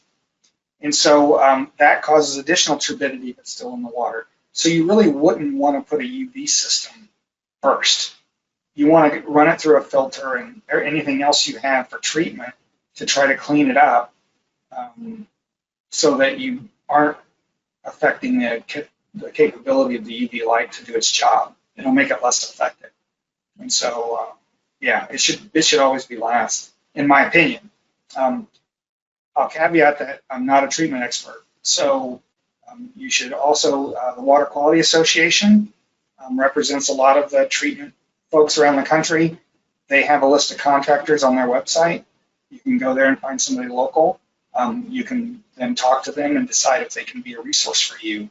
It's like in any other profession, you have good guys and bad guys, if you will.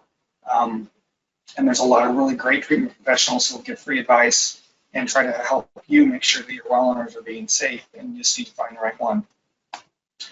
So what do we recommend? Several people asked about what to test for. This is what we recommend. And again, we're trying to reach a national audience. So it doesn't take into effect known contaminants in the local area or what might be in a source aquifer. But this is what we recommend. You sample for nitrate and coliform annually. And not because coliform and nitrate are a health concern per se. There's some research now on nitrate that suggests it might be. But coliform isn't the health risk. It's E. coli. But it's easy to test for. And if you have either coliform or nitrate in a well, it suggests that there's a pathway into a well from near the surface, whether that's the well's not properly sealed or there's a shallow source. You shouldn't have either. So if you have elevated nitrate or you have coliform, that means the well's not sufficiently protected from the surface. That's why you can do it every year and why it's something we recommend every year. The other things give you an idea of the chemistry of your water, or in this case, galvanized piping where there's zinc and cadmium as well as lead. It'll tell you if your water's aggressive. So we'll have the pH and alkalinity. You can determine from those things whether your water is scale forming or it's it's corrosive, and that matters depending on the type of piping you have and that sort of thing. But this is a good general recommendation so you understand your well water quality. And we are glad to help folks understand that. But even doing mass balance on the chemistry here and stuff like that, just to understand, how reducing or oxidizing the water might be, because that matters whenever it comes to the surface and it reaches air. How's things gonna fall out whenever it starts reacting? But there's also resources for you through your state potentially. You're in Massachusetts, for instance. You can a well owner can put in their address, and if they have a bedrock well, it's going to tell them whether they have arsenic or uranium concerns and whether they should test for those things. I show this every time because it's a fascinating map to me. This is Rhode Island. The little dots are where there used to be orchards, and they know there's soil contamination from arsenic used as a pesticide. But the big splotch in the middle is beryllium. They have natural beryllium in Rhode Island. I didn't even know it was a regulated contaminant until I found this on their website. But if you're in that area, beryllium does have health effects. It's a primary contaminant. And so you need to test for it if you're in that area. And that's why I always tell well owners, you need to ask and you need to talk to your local health district, your county health department, as well as your state folks and find out if there's anything like that. Or even your USGS have done a lot of this type of thing. Wisconsin has a really nice site through DNR. It's actually was put together by Stevens Point, the college, Wisconsin Stevens Point. But you can, here I search by county for arsenic, and it shows me which counties have arsenic. On the average is over 21 for the 3 red counties. The green ones means it's less than 5, which the health standard for community water supply is 10. So it gives you an idea of what might be a problem, and you can look at other constituents there as well. And the other question I want to get to, and I know I'm going to run over here, I'm sorry, is about required testing. So I think 2 people asked about required testing. Someone mentioned the VA process. So that is, I'd recommend it. It's already recommended what we generally sample for, but there are different rules. In New Jersey and Oregon, you have to test at property sale by state law.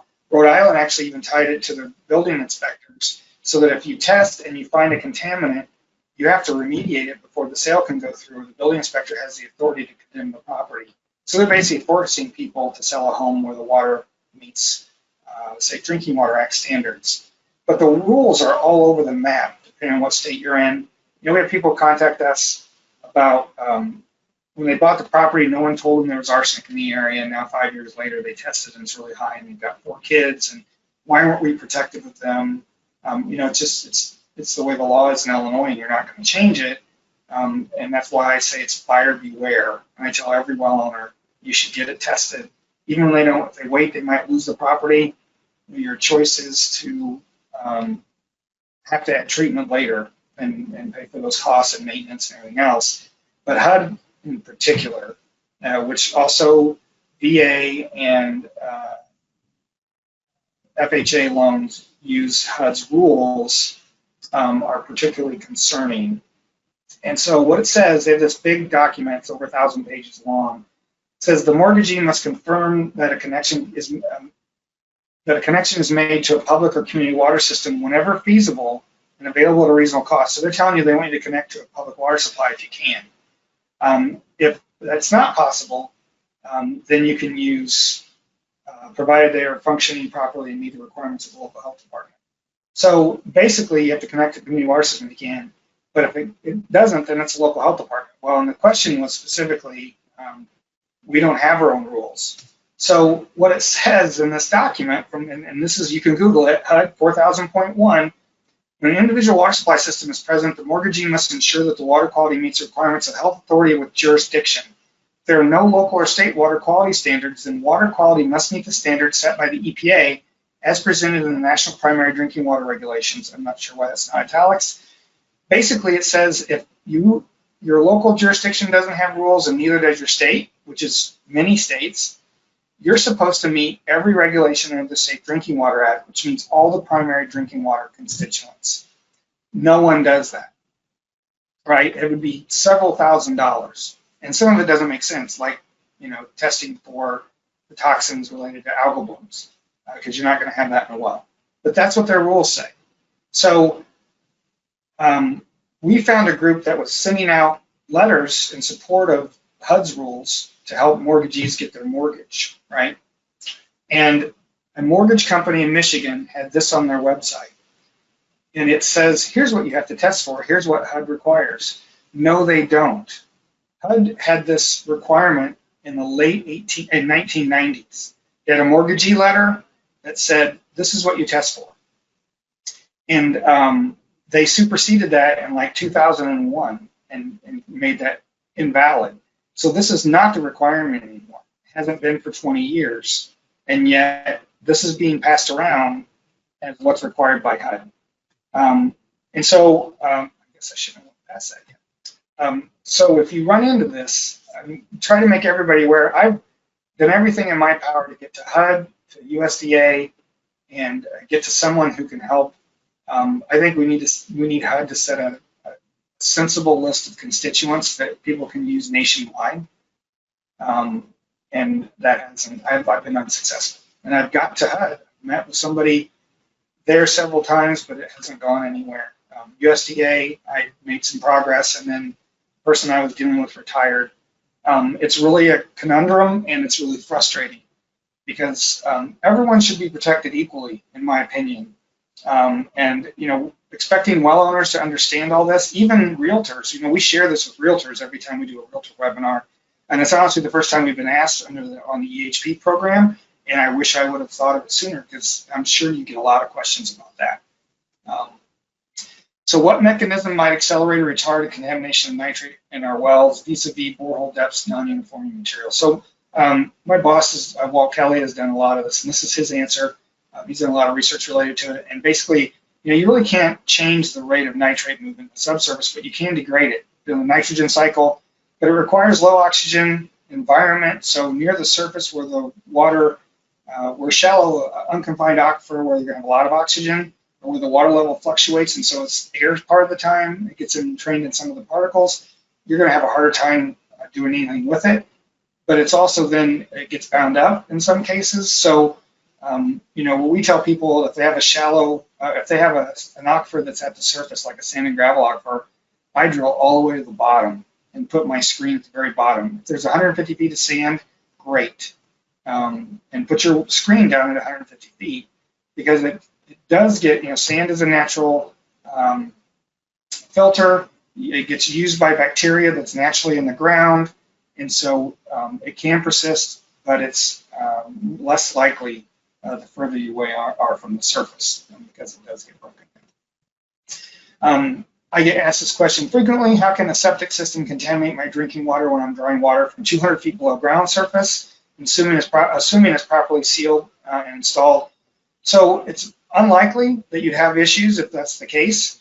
But again, what's 200 feet below ground surface mean? Is that a sand and gravel well where the screen's at 195 to 200, or is it 200 feet of bedrock well where bedrock's at the surface and there's only 20 feet of casing? That makes a huge difference. What's on top of it? Is there a confining layer? What's the geology like? That's really the critical piece here. Because just because a well is 200 feet deep, I'll use New York as an example, bedrock's at the surface, septic systems are sitting on top of that rock, and even a well that's 600 feet deep has 20 feet of casing, it's contaminated. So it's not about how deep it is, it's about where the water is actually coming from, and that may mean what they mean when they said drawing water from, but you need to understand all those things to know if it's really safe. We get a ton of questions from well owners about pesticides, and what I tell them is if you know the geology and you know what kind of well you have, and you're sure exactly where the water is coming in the well, whether it's a screen that's 200 feet down, and that sand and gravel is covered by 50 feet of clay, somewhere above that, then it's very unlikely it's going to get contaminated from pesticides. But if it's the opposite, if you're in a karst area, which means caves, sinkholes, all that stuff, doesn't matter how deep you go. You likely have your well seated and your casing's not that deep. You can have a 1,000-foot well, but water can still come in at shallow height, if you will. It's going to be a problem. Websites that monitor water levels. So you need to check with your state resource agency. We monitor. I have several monitoring well networks in the state myself, and some of the major aquifers. We actually even have that data online now, and we use telemetry, and you can even see the value from an hour ago, water levels. But those are only for specific places. And again, if you're in Illinois and you want to see that stuff, I can show you where it's at on our website. But the USGS has a national program called the National Groundwater Monitoring Network, which is the last thing on that URL. We actually participate and have a few of our wells in part of that network, but they've set up a network around the country to measure water levels, and in some cases, water quality data is available, and you can get to that through this link. And if you didn't write this down, email us, and I will send it to you. But it's a huge collaborative effort among states, the USGS, and us and other agencies, and it's really awesome, actually, to be able to provide that kind of data. What's the one thing you wish all private well owners knew? That being a well owner is a responsibility. You can't just assume your water's safe. You have to understand your well, your geology. You have to test regularly. You have to do all the things that a community water supply does to ensure that the water they're serving is safe to drink. And so, the term I use a lot is our job is to teach well owners to be good stewards of their well, because it's even about contaminating the aquifer. And so it's, so many people assume it's just theirs and it's always going to be there and they don't have to do anything. And then they have a pump fail or their water turns color and there's an issue and they have no idea what to do about it. They need to be informed. In your opinion, what's the most common misconception that private well owners have regarding their private well supply? And that's that it's safe because it's from the ground. And I can't tell you how many times I've been told that. Well, it's coming from the ground, it's got to be safe. No, it doesn't. Arsenic's the 7th most common element in Earth's crust, and it's in a lot of groundwater. So I would like to have a deeper understanding about, I left a word out, about wells, or I added by accident, sorry about that. Anyone who hasn't taken our class should really take our class. We hosted a 4-hour webinar for environmental health professionals a couple weeks ago. We had 337 people. We asked, one of the questions we asked as a poll question was, how many of you have taken the private well class? I think it was less than 10%. And if you really want to learn about wells, that's a good place to start, unless you've got a lot of your own experience. And you really should take it. It's free, it's self-paced. You can read it on your own. For every person that tells us that it's too long, a week's too long between lessons, somebody else says, I can't keep up a week apart. So it just really depends. What kind of professional should an environmental health specialist point a person with questions about their private system to? That's a really loaded question, and I appreciate it because it really comes down to finding the right expert. That could be an extension person. If you're in Pennsylvania, I would send you to Brian Swistock. He's the extension person who has a master well owner program there. He knows more about wells than anybody else I know, and not to embarrass Brian, but he's excellent. But if you're in a different state, I know who I'd send you to in New Jersey. It's somebody with a state agency there. So it really depends, and you need to do some legwork there. If you think you're going to be working with private wells for a long time, you need to have those people in your pocket. I'm fortunate enough that I've met a lot of people around the country, and so when I have a question, like the question about manganese, I reached out to someone at the US EPA that I've known for 25 years. Because he is an expert, and I know he is, and he was able to give me the right information. But you need to find those people, and it may be at a lab.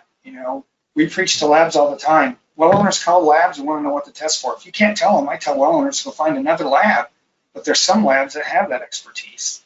And so, I could give you an example of each of those. I guess I just did, but it really depends. Meeting someone, maybe it's at the USGS, who's done a lot of testing. who gives you sound advice, understands private wells, not just knows about water quality, because they can lead you down the wrong path. I've had experts on some contaminant start talking about all these issues. It's like, well, we don't have that in well water though. And you need to understand wells. And I'm also always glad to help you find someone that you can use locally, because that'll help me too. All right. That's it for those questions. I know I'm going long and I apologize. So I'm going to drop this down and I'm going to pull over our webinar questions. Just give me a second here. Make this bigger. Let's do that, of course. Okay. Are there grouting requirements, material depth in Illinois? Didn't see it on the well logs, but wow, I've got this too big. I apologize. So yes, there are. There are rules. I don't know them. It's through our Illinois Department of Public Health. I don't know exactly what they are. But one thing I'll point out is in early 2000s, Nebraska worked with Baroid, which is a company that makes grout, to do a large study of different types of geologies where they use clear pipe material so they can camera it, and they watched what happened to grout that meets state regs in different types of geologies. And what they found is in some geologies, grout actually doesn't stay in the annulus, and it went out in the formation and left a gap. And so if you you can't hang your hat on they did the grouting the way it's supposed to, because sometimes, especially liquid grout, we use that really, it's supposed to firm up and everything else and coat everything. It may go out in the formation if you have the right kind of formation, which is the geology and the surrounding geology, and you may leave a gap in the annulus. And so being properly grouted meets a state reg.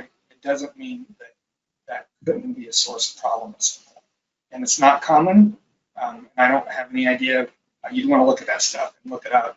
When Nebraska did that, they thought most states would change their well requirements and construction requirements. Nebraska is the only state that did. And I talked to someone last year from New Mexico who said they were in the process of changing theirs because of that work. But most states have left it the way it is. It's not a flashy thing. So it's hard to get something like that through a state legislature sometimes. So, second question, what are the 3 longstanding private well issues that aren't usually addressed? I think there are 2. If I had to have a third, I'd say that it's older wells that don't meet code, and people not understanding that they need to make sure their wells sealed and their cap is properly. One of the CDC funded a county, Madison County, New York, to do some work in their county on sampling private wells. And one of the things that they did is they went out to each of these wells and they basically did an inventory of things that were related to the well. One of them was if the cap was properly sealed, if the gasket that goes around the hole where the bolts are held on was still there, because people don't ever talk about changing their gasket on their well cap, right? And they found where, even down to a Folgers can over top of a well, we've seen that. I got pictures of that too. And so they found that where they had bacteria problems were statistically significantly associated with a poor well cap. And so that's a lot of wells. People see it, they don't touch it, right? They don't open their well, only if they have a problem. But especially if you're in a freeze and thaw area, those gaskets are going to wear out just like other gaskets do. They can't stand up to that. They get brittle and that sort of thing. So that's 1, 2, I guess. But really, it's well owners who don't understand how to take care of their well, and it's old wells. And then the third, it's not necessarily a direct issue, but it'd be abandoned wells that aren't sealed properly, and people don't see a need for that. How often should a well be tested, or do you only test if there are water quality concerns? Well, you should, anytime there's a change in taste, smell, odor, or color, all those things, you should try to figure out why. Anytime the well's been opened, it's a best practice then to go ahead and, because anybody can introduce something into a well, and that could be a problem. But otherwise, we recommend what I said a little earlier, which is you should test for coliform and nitrate annually, and they tell you whether you have vulnerability from near the surface, because those should always be negative for coliform and below, in Illinois, I would say below 3 milligrams per liter. And then every 3 to 5 years, you want to test for a range of metals, inorganics, just to have a good idea of what the chemistry is of the water. Because they shouldn't change. I told you I had a couple monitoring on networks. I have one that's out in the Muhammad Aquifer where there's a lot of arsenic. And we have one well, and these wells are all 300-foot deep sand and gravel wells. And so, the water there is old. It doesn't change a lot. So if a well has 40 ppb of arsenic now, 10 years later, it's going to be 36 to 44. It's going to be close. We have one well that's always low, less than 3 or so. And even though the rest of the aquifer has a lot of arsenic, this particular spot, and these wells are miles apart, is low. And so, but it's consistently low. That well was put in 1993, and I've sampled at least 3 or 4 times, and it's always the same. So, if that changes, I would be concerned on why. And that's another reason to sample every so often for a wider range of constituents.